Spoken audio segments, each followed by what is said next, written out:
as crowd control. And with that, I'm going to invite my panellists to the stage, our panellists, your panellists to the stage. And I'll start with Gabriel Cooney from UCD.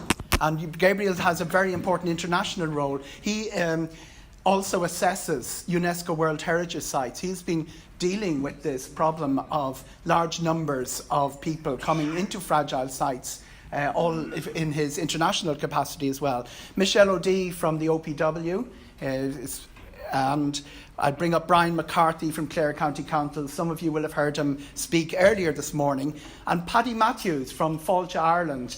Paddy is in the the projects division of Fáilte, Ireland. He knows, he tracks where visitor numbers are going and where the needs are.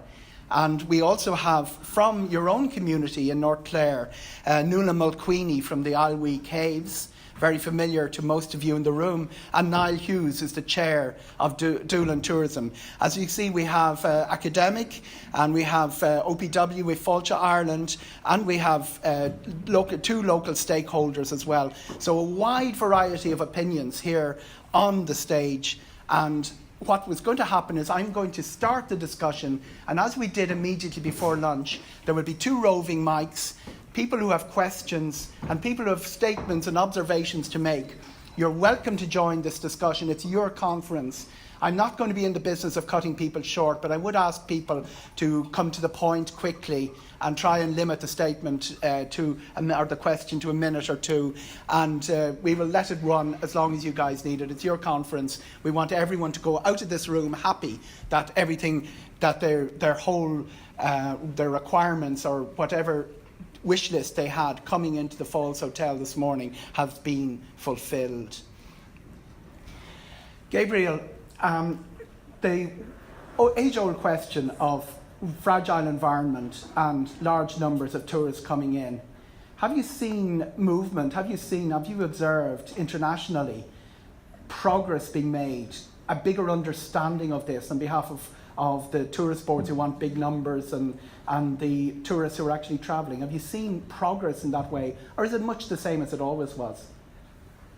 No, I think there is progress. I'm still grappling with your idea of ecotourism as just managing numbers, but and I might come back to that. That's a perception rather than my informed. I think what a perception by the market. Yeah, and I think there are certainly instances where people are recognising that you have to. I think if for example you have a tourism that's based on heritage, then you've got to sustain that heritage and look after it. And I suppose World Heritage is the classic example where there's a global brand where you have where tourist numbers are both the boon, if you like, that state parties look for in terms of supporting nominations of World Heritage sites, and it's also the factor that may have an impact on the outstanding universal value of those sites. So you're trying to negotiate this path between bringing the people who are part of the reason why you've supported World Heritage and making sure that those people at the same time don't create the negative impact that's going to detract from the site. Who's best at it? Is there a site you pick out and say, these guys have done a good job? Ennistymon and Michelle, I think they've managed huge numbers. They're doing cliffs of Moher numbers almost. And they got rid of the causeway, rebuilt the bridge, flooding the estuary, getting things back to they were 100 years ago, and still bringing cliffs of Moher numbers through. Yeah. I have to say, I think that I was interested in your figures about Newgrange. I mean, I think we are. I would suggest that certainly some of the approaches that we're taking to looking at visitor numbers, and Paddy and might talk more about this, Michelle. I think we are appreciating the difficulties that large numbers bring to a place like Newgrange. The possibilities, for example, of spreading that number, using Nouth, for example, as another attraction to bring, of equal importance to bring people to. I don't think any of this is easy, and no. I think this question about what our system, this issue about carrying capacity, I think, is very important. And I think it becomes, if you define carrying capacity, if you say to people, look, this is the number that a place can sustain, and after that, we can't take any more. I think that's a starting point that people can understand as visitors, particularly the visitors you're trying to attract, who are the culturally curious, in terms of this question. And I think it is this, just, I'm sure we'll come back to Mick's point as well, but I think it's looking for a balance between different categories of tourists, people who are using different modes of transport. That's what it's about, and to me that's all part of the sustainable picture. Brian, you're a planner. You've too many coaches on your N67. Your roads are straining for July and August. What's the solution from your point of view? I suppose maybe picking up on some of the lessons that were learned this morning, and some of the good examples of community consultation, collaboration with other agencies, and an overall plan to lead us. I think maybe that's from looking at, of course, County Clare as a whole, where we're kind of the last couple of years in the late point.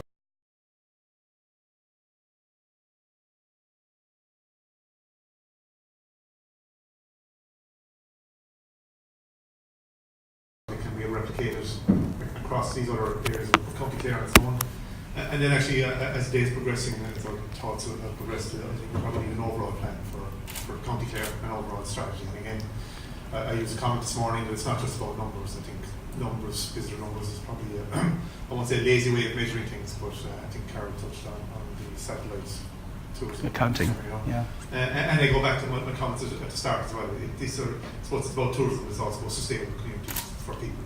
I think that's what we need an overall tourism plan. Michelle, you're not even in the tourism business. You're in the heritage business. You've got OPW sites to preserve. And I noticed every time the minister, you get no budget. You get the drippings of the OPW budget, but every time the minister is looking for a photo opportunity, he doesn't go to the Garda station for a photograph. He goes to one of your sites. But is that issue with you? You're not getting this benefit, and you have numbers, vast numbers, going into OPW sites and damaging them. What's the solution to your particular problem? Well, I suppose first and foremost, as you said, that the Office of Public Works, we have a statutory remit to conserve national monuments in state ownership or guardianship. We don't have a statutory remit as a tourism body, but the benefit of having the management of these sites is that visitors do come to Ireland and do come to places like the Burren to see them. There is a very fine line between a large number of visitors coming to a site and a negative impact from those visitors. So we say places like Clonmacnoise have benefited from huge numbers of visitors, they're off the motorway, but we have seen a negative impact on the actual environment. Same with the Rock of Cashel, we had significant numbers, over 300,000 coming to a building which was designed for 60,000, and huge conservation issues in the management of frescoes at Cormack's Chapel. So for us as a conservation body, we have to take into account whether we see a negative impact from the footfall of tourists. And one of those would be, unfortunately, a place like Palmbrone here in the Burren. On Rath, unfortunately, very negative impact from visitors. But we don't want to stop visitors coming. So one of the things that we like to do is education, but certainly we need to work in close partnership with bodies on the ground. So one of the things is that we had, working with the Geopark, there was a huge benefit from, we've seen as assessing visitor numbers and traffic and footfall. And the same now, we're in partnership with Clare County Council and looking at how to sustainably manage the, we'd say, car park of Palmbrone and also Scattery Island. So we actually don't see any money. No money, we don't derive any money from the tourists coming. There's no incentive for you to do anything. No incentive for us to do it. And as I said, when guide staff were initially on site, they were there to protect the monument, and it just became sort of a secondary function that they gave guided tours. But the monuments and the sites are owned by the community. They're owned by the landowners, they're owned by the people, and we are just guardians for the future. And we're guardians for the local community for the future. Would you prefer no tourists at all? Well, in my job, it would be much easier if no one ever came into corporate Yes. travel. But no, but as an organisation, you know, we are really, our role is just guardianship. And we're actually guardians for the Irish, for the people of Ireland. So you can't just say, you know, it'd be much easier to keep the doors closed and only, you know, the few elite to experience it. Really, we're just, you know, minding it and then passing it on to the next generation. So it has to be, there has to be an overall, the community have to be taken into account. Because that Rwanda option is open to all of us, $2,000 to see your gorilla, and it limits the number. So it's open to every single one of those overcrowded. There is actually, though, something has come out. What we find is that if you have a free site, so there was this thing introduced by, I think it was Minister Hayes about 2 or 3 years ago, on the first Wednesday of every month, free entry to a national monument. And we were overwhelmed with visitors. But there was a negative, the benefit, nobody then got a good experience on the site. So sometimes to actually have a monetary value on something, maybe people have a better experience when they go there. Okay. Yeah. Paddy, cooling down the hot spots and warming up the cold spots. What are your options? Your job is to look at the entire country, not just Clare, and look at where tourists are going and try and spread them more evenly and through the seasons as well. So what are the options opening up from where you're looking? Yeah, it sounds easy, doesn't it? Yeah. Charge $2,000 to see the Cliffs of Moher. Yeah. There's we have kind of a 70-30 rule going on in tourism in Ireland, where about 70% of the tourism businesses are located within 30% of the geographical area, and the overseas overnights, you have a similar ratio as well. That 70% of the overseas overnights are within 30% of the geographical area. So that 30%, you know, there's a mixture of stuff. I mean, there are traditional tourism destinations, the west of Ireland, spots in the east, Dublin, and there are problems in all those areas. You know, I mean, in Ireland's ancient east, for example, in those counties east of the Shannon, they get 24% of the overseas overnights, but only 11% of the revenue. So that area tends to be a stop-off point on the way to the west, or a day trip from Dublin. And we're finding, I mean, with places like Kissamore and other places as well, that that day trip from Dublin concept has gone right to the west coast now as well. So there are and there's the milk run. You know, most tourism activity happens on south of the line from Dublin to Galway. You know, most. And the Wild Atlantic Way is quite uneven, isn't it? It's quite uneven, yeah. I mean, of the bed stock. People in Clare don't want to hear this, by the way. Yeah, I mean, 75% of the bed stock on Wild Atlantic Way is south of Galway. 25% is north of Galway. I'm right, I don't mind, I just want to get my figures right. But 88% of the overseas overnights is south of Galway, and only 12% is north of Galway. So there's underutilised capacity north of Galway. So our new strategy going forward, which will be published next year, is very much around regionality and seasonality. It's identifying that there are areas where, you know, that are mature destinations, and that maturity and that success brings its own problems. You know, so there are problems that go with that success. Overheating, congestion, which have negative impacts on the environment, on society, on local communities, and who feel pushed out of the way during the summer. And they are real problems and management problems that need to be addressed. So part of the problem on south of Wild Atlantic Way, by and large, is a management problem, and there are opportunities for more marketing than north of Wild Atlantic Way to try and shift that. But my opening remarks, and it sounds easy. Shifting those very, very ingrained patterns of travel is quite difficult, you know, and we have about a 34% repeat visit rate to Ireland from overseas visitors, so about 1 in 3 people will come a second time. And if you go to any destination for the first time and know you're only going to go there once, you'll want to see the famous attractions.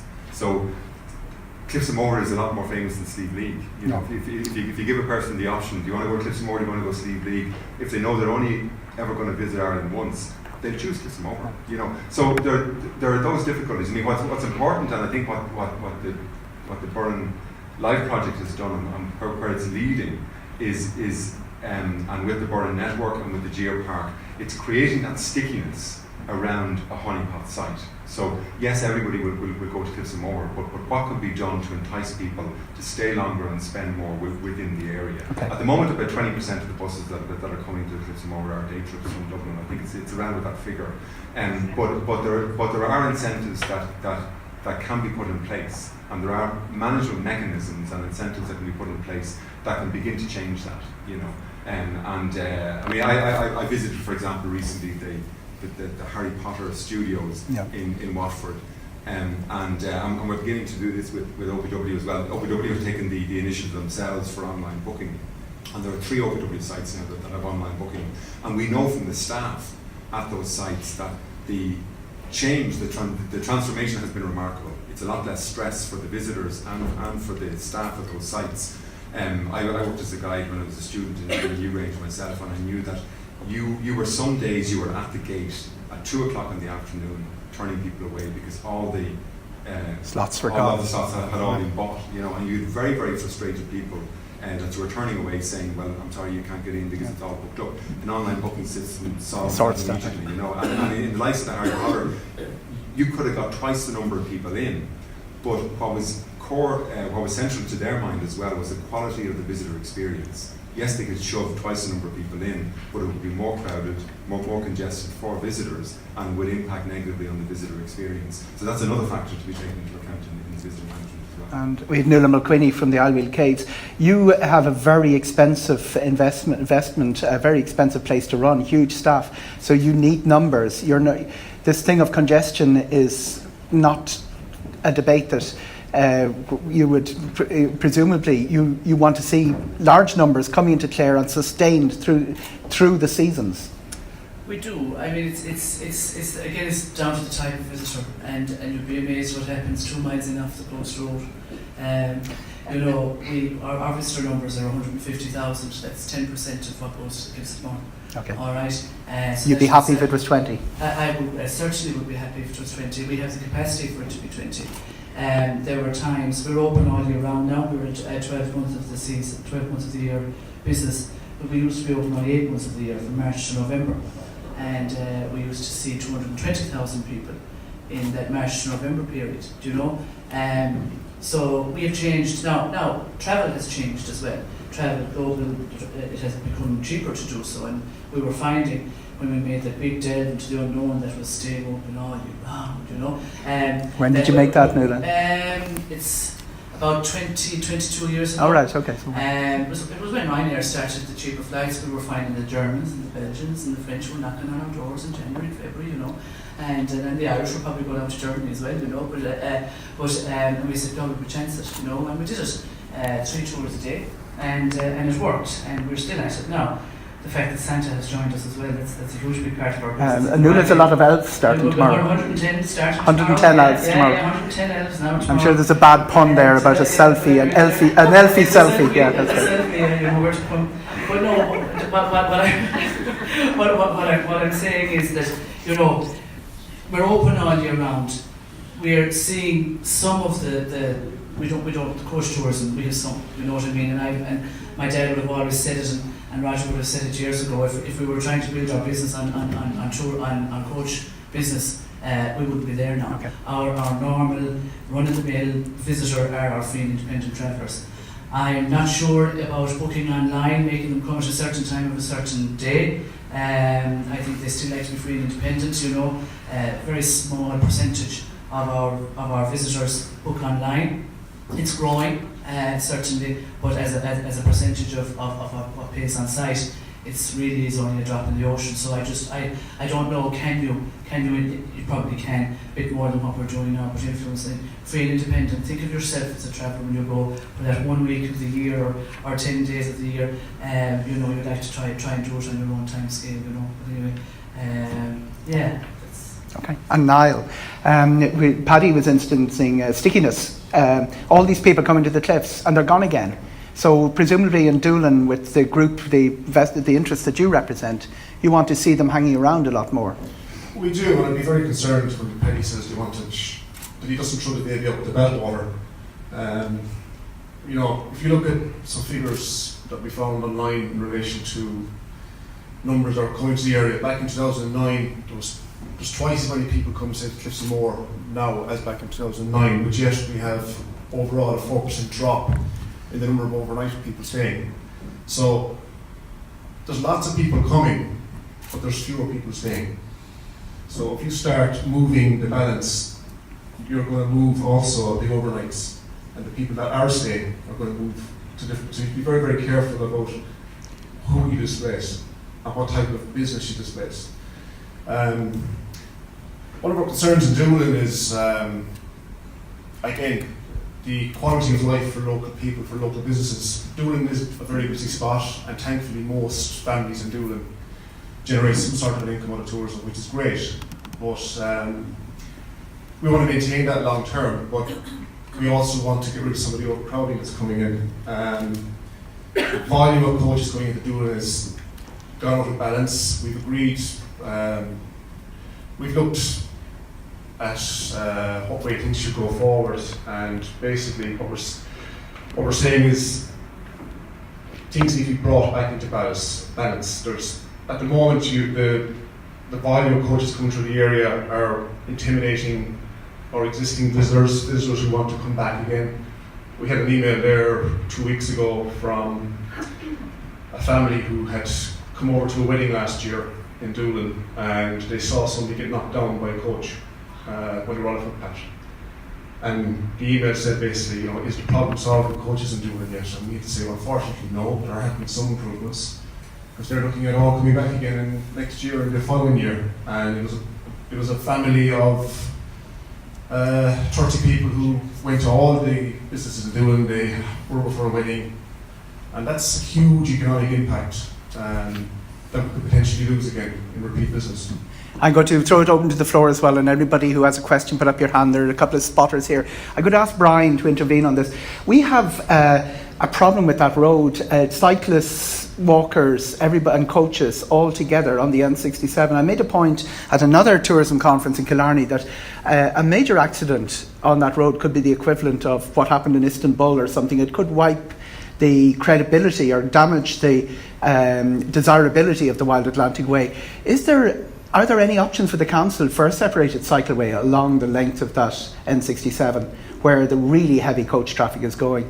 Or are there plans in place? Well, I suppose as a local authority, we have, in terms of our remit, it actually doesn't go on to the national road. It's an NRA and Transport Authority Ireland. Yes, I accept that, yeah. So when you're talking about, and it's coming up today, or even discussions today about collaboration, sometimes the NRA's policies is to get, essentially their stated policies, to get people from one urban area to another urban areas because they can, and protect the status and the carrying capacity of the national route. So the idea of having cyclists along that route is completely contradictory to what they would see, yet it is along the Wild Atlantic Way, which is, and I suppose the protection of the visitor experience is something that we're looking for. So already you're seeing slight divergence in policy there. So to answer your question, there isn't really, because it's not a remit. But I suppose it does open a wider debate in terms of the impact of national policy on local policy, and sometimes very unintended consequences of a national policy. And even if you look at aviation policy, where something like 87% of all flights land in Dublin Airport, and then you're busing people all the way to Cliffs and Moor, and we're here talking about sustainable tourism. There's a mismatch there, and indeed it was brought home to me, I think, a couple of days ago, actually, for almost a different reason. We were holding a family occasion in Dublin, and I just went to my younger brother to Google accommodation, and we found an apartment in Phoenix Park, and it said ideally located close to the city centre and ideal for trips to Cliffs and Moor. That's where we're at. But I suppose I know where Cliffs and Moor is in relation to Dublin, but if I'm flying in from overseas, and that's whoever did the Ryanair airport descriptions probably did that. Girona, Barcelona. We have a question here from the left-hand side. I originally asked the mic for a different question, but if you could announce your name and organisation. So Martin Waldron, I'm a business owner in the area. I'm a member of Burren Ecotourism, and I also have a craft shop in Ennis as well. I've asked for the mic for a reason, but Brian said something there that actually scared the living shit out of me, because he said there's no facility. There's a threshold for the bad language, but we'll accept it. There is after 9 p.m. Right, good. He said there's no facility to take sustainable cyclists from Ennis into West Clare following the N67. That is a falsehood because you have the West Clare Greenway, which exists with issues, right? But there has been a transformative policy in a number of different areas. I think Brian's point is that the NRA have one agenda, the people who look after the Greenway, which I think are the Tourism Authority, are the other, and the County Council would have. There's not a centralised plan, isn't that the point? Yeah, I suppose to answer the question again, I think the direct question was, is there a proposal for a cycleway on the N67? And I came back and said there's no proposals for a cycleway on the N67. Yeah. As opposed to, we don't have plans to get cyclists from a different way, so just to be clear. So we've got a remit over national routes, but that's not to say we don't have plans. So we've a greenway plan going from Ennis to Lahinch and on to Ennistymon. We've proposed in terms of green routes, so we have plenty of proposals. We appreciate that, Brian, but a master plan for Doolin as well. So just to be clear, maybe this highlights the lack of sort of focused thinking on it. There is a nascent facility there. It was made redundant 48 or 49 years ago.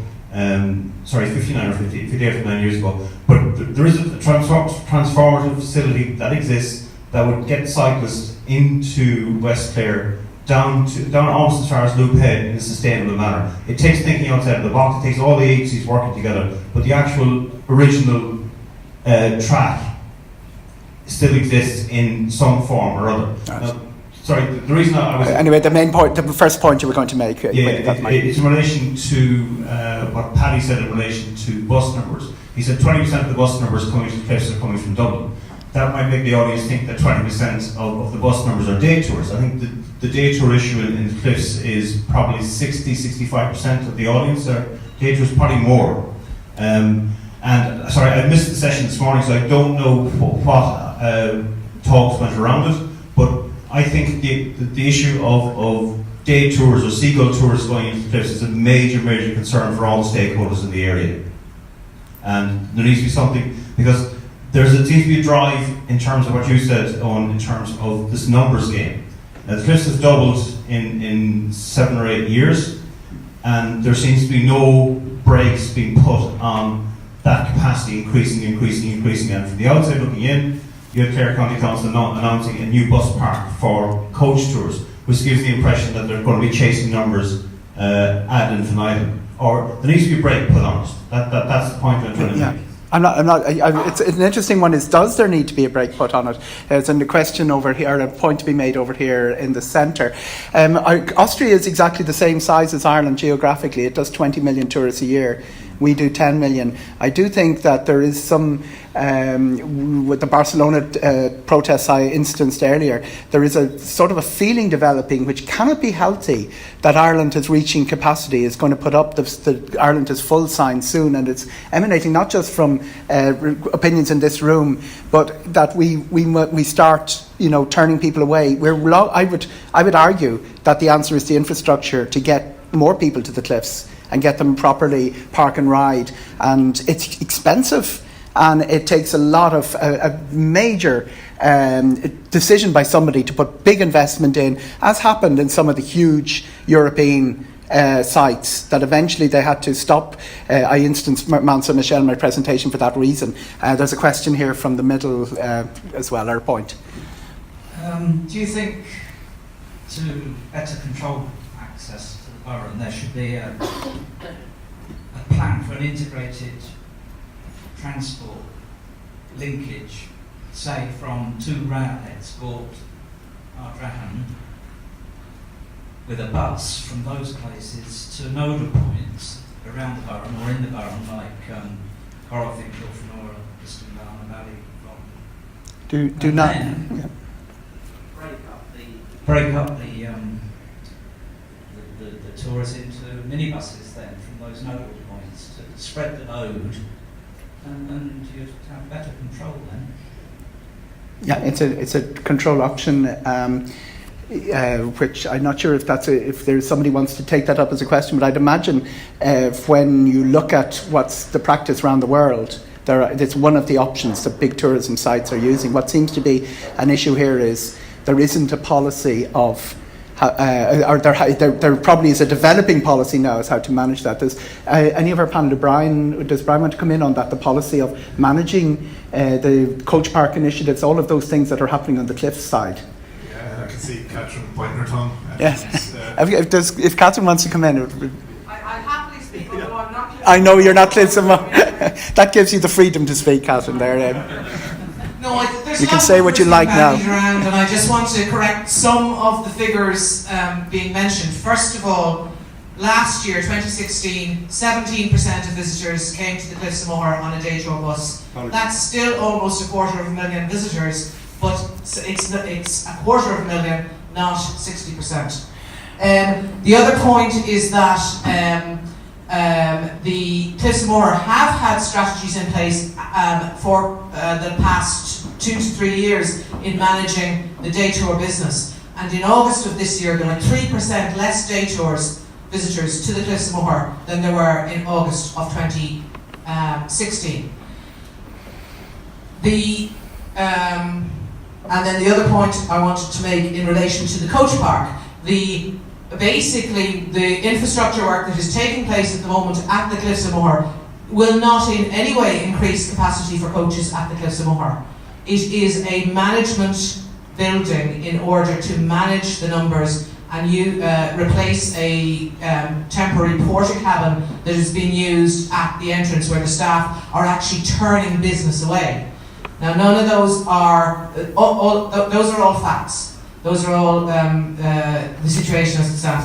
None of that has solved the problem, and indeed you can hear that there is an ongoing issue with coach business. So what we will have seen this year is that coach operators, day tour operators who could not get into the Cliffs of Moher because of the management strategies at the Cliffs of Moher were going down to Doolin Pier to take their visitors to view the cliffs from the ferry operations that are operating out of Doolin Pier, which was having a substantial knock-on impact at Doolin.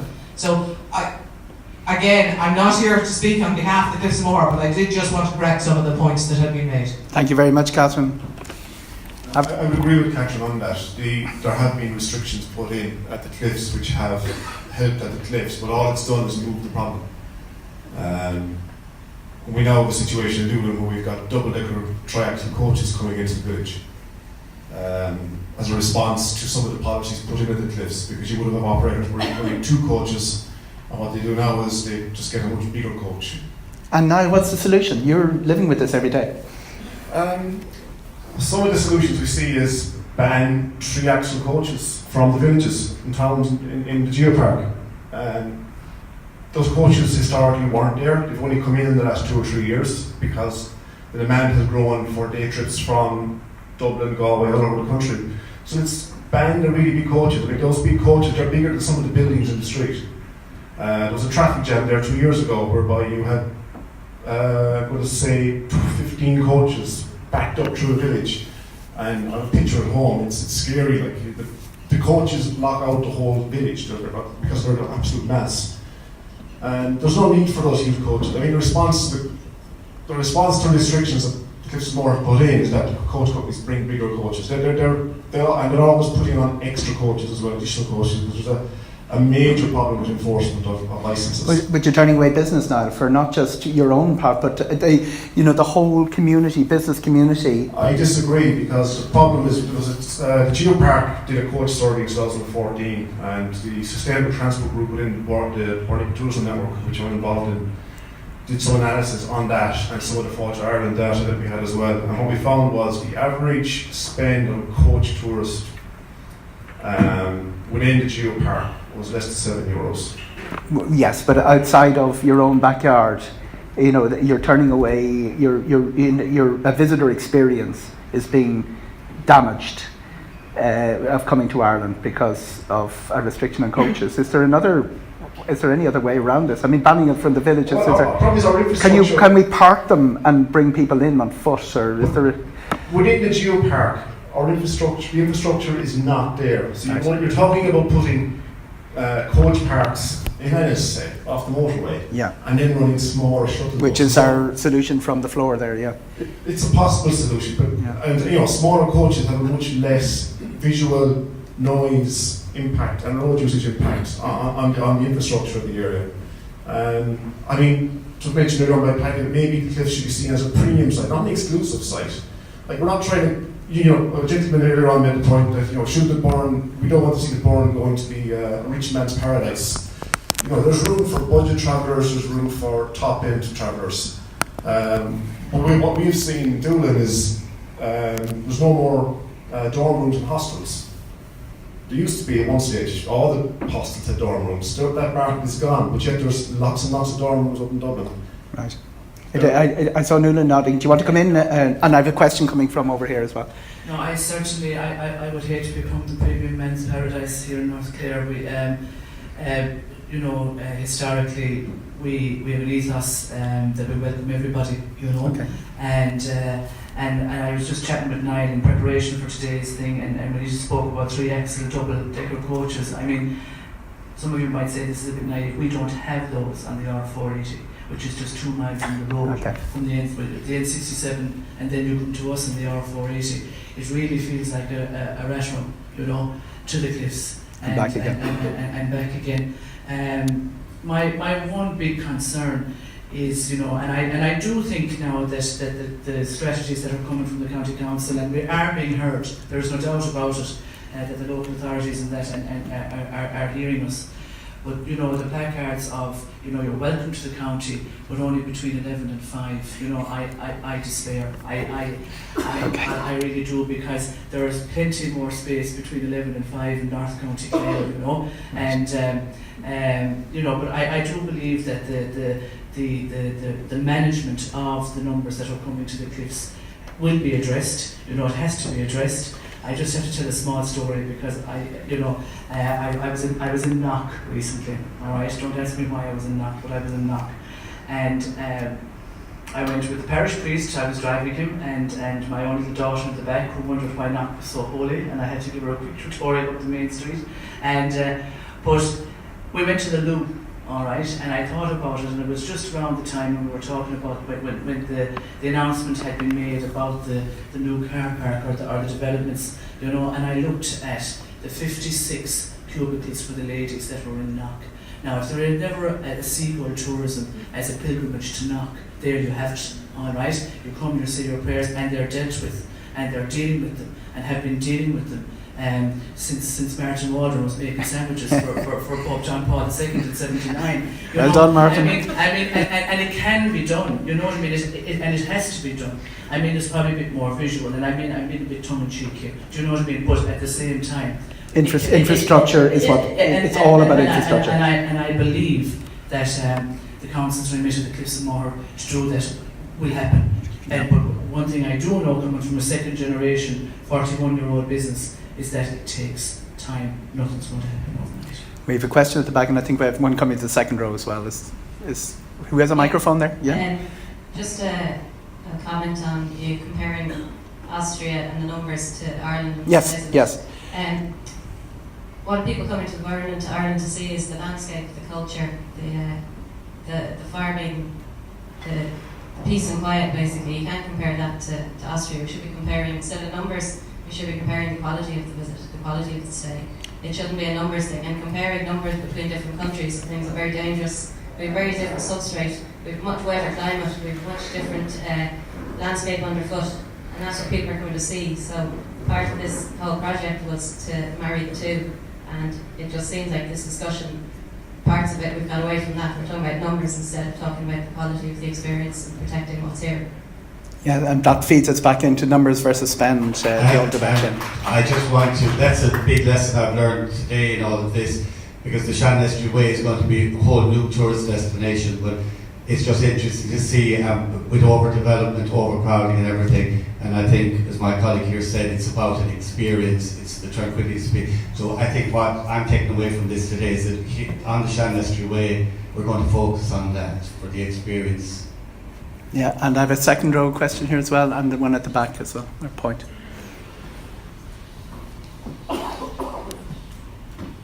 Hi, my name is Martina McCarthy, and I'm a local. I suppose I live at the end of Pag's Head, and I'm about to set up a little tourism business. But it's just really an observation about the numbers, and I suppose we're a victim of our own success in that, you know, the Cliffsmoor is the number 2 site in Ireland, so we're never going to move away from that. And while you are number 2, you're going to be attracting those visitors. But I suppose in terms of a local who lives in an area, population of roughly 500 in the parish with 1.4 million people diluted amongst us, there is a perception that the local community, unless you're involved in tourism, that you don't really benefit from it. And that's not a good thing, I suppose, really. And I'm always amazed that there's never any representative from the scanner in this area, considering the Cliffs of Moher are located in the scanner. And the word tourism tax was actually mentioned, I think, by Carl earlier on today. And I think that maybe, you know, bodies are going to have to look at something like that, that rather than having it as Mick Gibbons described this morning as the, you know, the rich man's paradise or the rich man's place to go, that everybody pays something and that a certain percentage of that goes back into the local community, and that will allow people to engage in a more sustainable manner.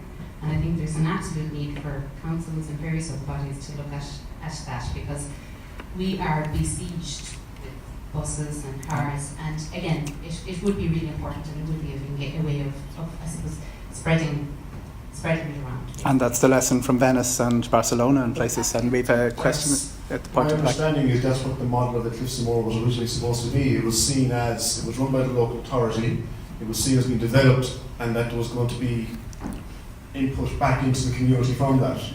But we've seen the opposite, whereby we've seen, you know, the huge volumes are coming through. Our villages, our communities can't cope with those and are suffering because of it. So the tide needs to change, things need to happen, or the future doesn't look good. Point from the back. Back to Killian Murphy back again, as always. There's a couple of figures mentioned earlier. Paddy was talking about 8% of the accommodation levels are south of Galway, I think. Is that what you said? I can't remember. Anyway. 75%. 75%, yeah. So, but one of the things we need to look into that is, actually, Fáilte Ireland's figures show that Clare has one of the lower levels of accommodation on the whole west of Ireland. We actually have lower levels of overnight accommodation than Donegal, and nobody is telling the story that Donegal is perceived to be the tourist hotspot that Clare promotes itself as having. So, you know, there is a big disconnect there between what that perception of that, you know, a lot of that accommodation is south of Galway. We are not the ones getting it, lads, in this county. We are not the ones getting it. I know Owen spoke earlier about 597,000 people. We are the 5th highest visited county in Clare, in Ireland. Yes, right. We actually are 24 out of 26 when it comes to spend per head. Okay? So what we are doing is we're facilitating unbelievable huge amounts of visitors through our county at at very little local economic benefit. And so you have to ask the question, what are we selling and who's selling it? It's not us. We're not selling it. We're not selling it and deriving the benefit that should be benefited out of having those assets in our county. And there's a point I made earlier about a rich man's destination. You know, there's a figure there for 7 or 8 euros per head on the day trip bus spend. A 21-year-old backpacker staying in an overnight hostel and eating fish and chips is leaving more money in our economy than anyone on any day trip bus. And I mean, I know, Catherine, I'm probably open to a little bit of correction here, but I think about 50% of the visitors through the Cliffs of Moher come on coaches. Okay, so we have to, you know, the figures are a bit more nuanced than just day trip. An awful lot of people come through the Cliffs of Moher on coaches. They are on multi-day trips. They are not staying in Clare. So we're facilitating that, and we have to actually leverage our assets in a far better way. And what's the answer, Killian? Because is it more beds? Is Kilkee is really short of beds? Is it more beds in the county? Is that the answer? Yeah, well, you know, I mean, I've made a point in the paper, Clare Champion recently, which is we have to be leveraging what we have to drive investment into where we need it. The World Bank tell you that for every hotel bedroom there's between 1.5 and 3 jobs. You know, we're in a county where we're on our knees economically. Unemployment levels are huge, and particularly out along the coast. All you have to do is look at the public social, the deprivation figures to show you the coast of Clare is one of the most visited places in the country, and we are socially bereft. You know, Another point here from the. Like to come in. It's just there when you're saying about Kilkee and beds. You see where I'm coming from. This is there are certain pockets of Clare that are what we have come to realise are overdeveloped. You know. So we're looking at the model in the Shanestry Way is just small little enterprises that would say aren't doing glamping on a site that overlooks the estuary, but we're just keeping it small. We'll only have about 10 units. Then a few kilometres away in that machine itself, there's another small little enterprise, and that's what we're looking forward to is.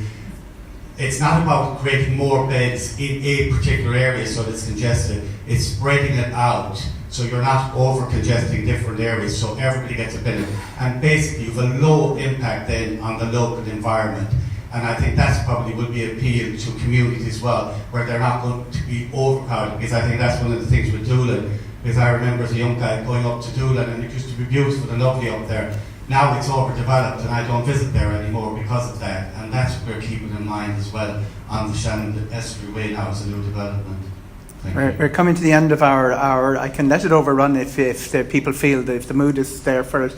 Gabriel, you've come in and listened to, the morning was all about that huge amount of energy and what they're doing, and we've been hearing now some of the problems. What would you say as for free consultancy? We won't pay you your normal consultancy fee of €1,300 an hour, but what would you say to the people of Clare is the way forward out of what you've heard today as from your academic point of view?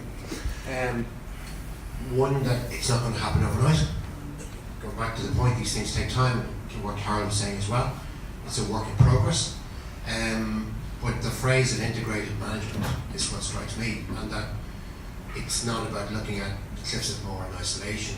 I think the geopark forms a geographical area within the county. I think, and going back to what I was saying, I think that there is an approach there that says what's best for the geopark. It's a destination, it's a UNESCO brand, it's recognised, high value tourism, high value heritage. How do we best secure the future for that? It's through integrated management. And linking that then with a regional tourist strategy for the county, and if you like, enforced or backed up by the county development. And I think, I suppose what most of us are going to do from today now is going to go back to our day jobs. We go back into the areas that we're most familiar with. People like Carol will keep battling away at this and trying to convince us all to keep working together. And in some way it seems to me that that's the core of the future of this and the future possibilities, is that there's a continuity, the security of resources put into this, and that the structures that have been set up under the LIFE programme actually continue. And recognising entirely that in some cases we've addressed questions rather than raised questions rather than provided the answers. But I think, and I was just thinking again about the question that you asked me about the beginning of, well, where are the best examples? Again, I don't think anywhere in particular that I've seen have cracked this totally, but where it certainly worked best and where the issues of tourism numbers have been addressed successfully is where there's an active, integrated management strategy on the ground in which individual attractions are linked into a kind of a bigger region. That's the way to do it. And Paddy from Fáilte, Ireland, these guys are getting huge numbers but not enough spend. But does that raise questions about the whole dispersal policy for Fáilte, Ireland? I think there's where do you start with that? I mean, it's a bit of a curveball, my apologies. No, it's fine. There is no quick fix, really. There's a few things, yes, that can be done that can begin to address the impact locally. But having the wealth of assets that are within the Burren and within Clare generally is tremendously important. And people wouldn't be coming at all were it not for the attractiveness of the area.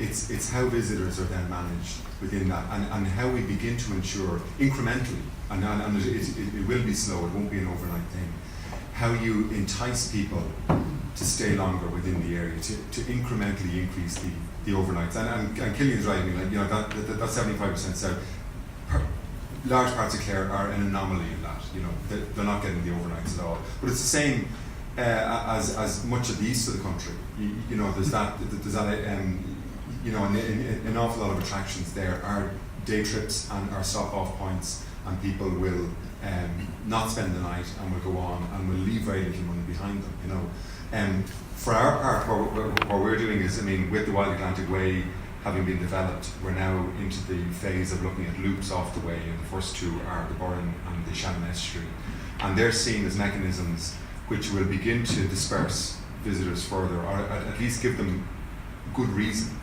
and begin to aggregate, you know, the attractions that are within an area. It's not that people slavishly follow driving routes, they don't. But what it does is it portrays the fact that there's enough to do in an area to keep you longer. The second thing then is a visitor experience development plan that's out for consultation at the moment, and that is being prepared. And the whole idea for that as well is to look at how tourism performs and operates at a destination level, what the issues are, and how that stickiness can be increased. You know, so how what can be done to make visitors stay longer and spend more within an area. And as the National Tourism Development Authority, that's our job. You know, it's our job to kind of bring the widest benefit to the greatest number of people from tourism. And you know, tourism itself should be seen not as you know, not just as an economic activity and an end in itself, but as a tool for community development as well. And there are lots of opportunities. And Gabriel mentioned, you know, our kind of model of tourism development takes that kind of VICE model, VIC, which is visitor, industry, community, and environment. And unless the four are in somewhat of a balance, you know, you won't begin to move towards what we know as sustainable tourism. And it's a constant readjustment. It's a bit of a holy grail. You never really get there, but you're constantly readjusting what you're doing. You're constantly shifting things around to try and get closer to it, you know, and get that balance. And things in an awful lot of destinations are way off balance at the moment. In some destinations, the visitor's too dominant. In others, you know, there are impacts on the environment. There are impacts on communities, and it's really just trying to get the balance right, you know. And I mean, the kind of question for this session was, you know, is sustainable tourism possible?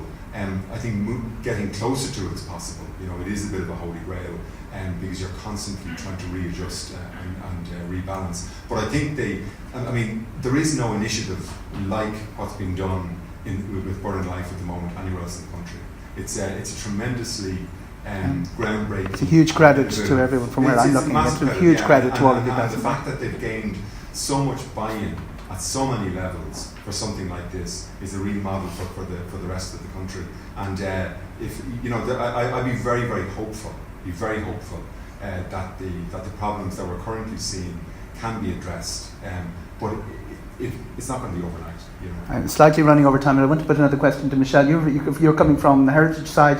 I put a question to Gabriel earlier. Is heritage better off being counted as part of the tourism portfolio? Is that something you'd like to see? And is there something that you'd like to comment on in terms of what all the debate that you've heard in the last?